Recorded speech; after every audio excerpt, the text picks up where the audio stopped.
The holidays are here. Thanksgiving is just 1 week away, but this season brings so much more than just that. We're talking Friendsgivings, Hanukkah, and all kinds of gift giving. Ole Thompson, wine director of Downtown Spirits and Esquin Wine and Spirits, joins me now to help give us some recommendations. Thank you for coming in. Of course, yeah. This is a fun time of year for wine. It's a fun time because it's a great thing to give as a gift. It shows that you've put some thought into what you're bringing, and it's just an easy thing to grab and bring. It is. Put it in a little gift bag and say la vie. So we're going to talk hostess gifts first with the first wine. So the first wine is from Hood River, and they use fruit. It's an ex-Delta pilot. His name is Robert Morris. Makes this with his wife, Lynette, and it's a Pinot Noir. And it's it goes great with a lot of different holiday meals, but it's local, it's family made, it's estate owned, and I think it's pretty delicious. Okay, what would you pair this with? Pinot Noir is one of my favorite wines always, so I know I'm going to like this one. There's actually a French winemaker who flies over from Burgundy to help them make this wine too. With this would go with turkey, this would go with chicken, this would go with salmon. There's so many different things you could pair this with. Even honestly, red meat would go fine with this. Ooh, that's so light. That's easy to drink. Yeah. Next, we're heading to a Friendsgiving, and we don't want to break the bank. Right. Because, you might have to bring a lot to a Friendsgiving. Right. What do we have as the second pour? So this is an Irish-American gentleman named David O'Reilly, who's one of the top winemakers in Washington and Oregon, and he makes this with his kids. It's about $20 a bottle. Oh, that's great. They make a Chardonnay, they make a Pinot Noir. This is their Cabernet Sauvignon. They also make a red blend and a white blend. So you kind of have a range of options that you can bring from them, and they're all inexpensive and they're all very good. That is really good. I'm shocked that it's only at the $20 price point. Well, thank Delicious. you. Okay. Yeah. Good picks all around. We're moving right along. You know what you're doing. Okay. Hanukkah starts December 14th this year, so less than a month away. Is there a kosher wine that y'all recommend? Yeah, the one I've really been enjoying lately is a winery called Gilgal, and they're from Galilee. They make a range of different varietals, and that's part of the reason I chose it, is because every one that I've tasted has been good. And again, these are not expensive wines. This is around $20 a bottle. This is their Cabernet. Tastes like good Cabernet. It's really? You can't, there's no way I would be able to tell. No, this is not Manischewitz. Okay, I'm going to taste. Yeah, I have no way of knowing. Yeah.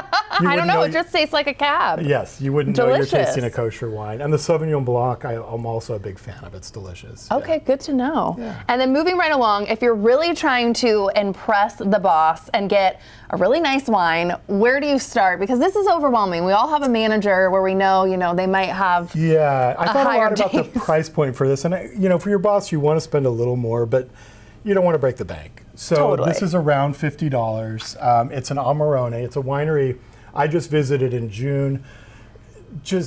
Part of the reason it's around $50 instead of $100 is it's new to the United States.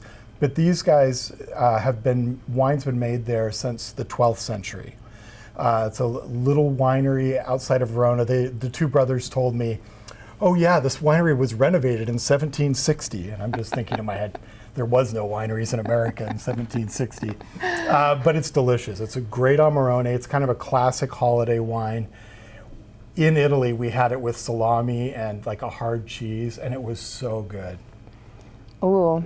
Now, I don't know. This is what's always hard for me. I need to do a blind taste test. Because do I like it the best because it's the most expensive?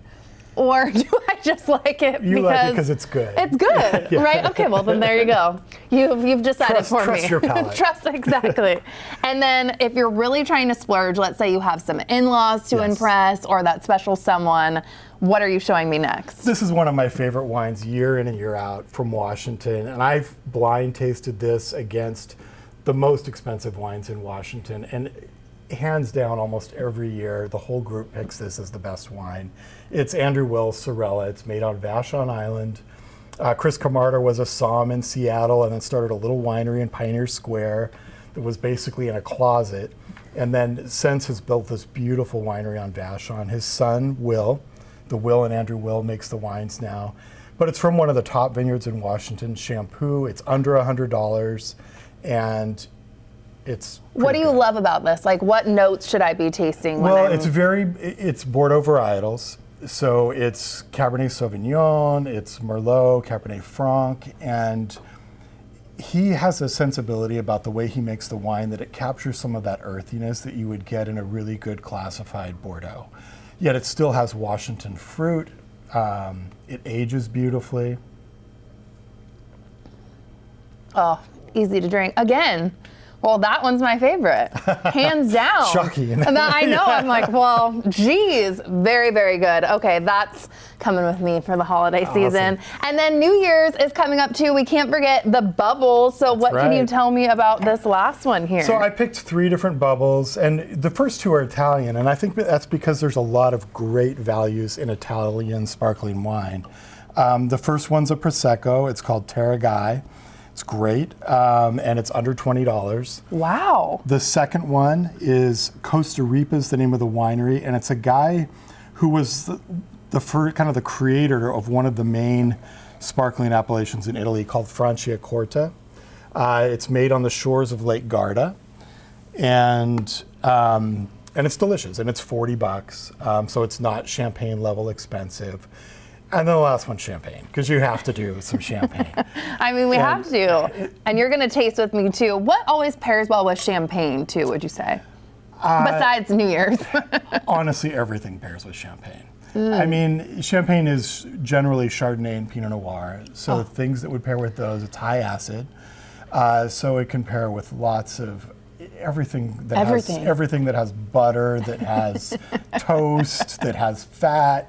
And it's just, and on its own. I mean, do you really need food if you're drinking champagne? I was just going to say, you definitely don't. This is a standalone. Thank you so much for being here. This was a blast.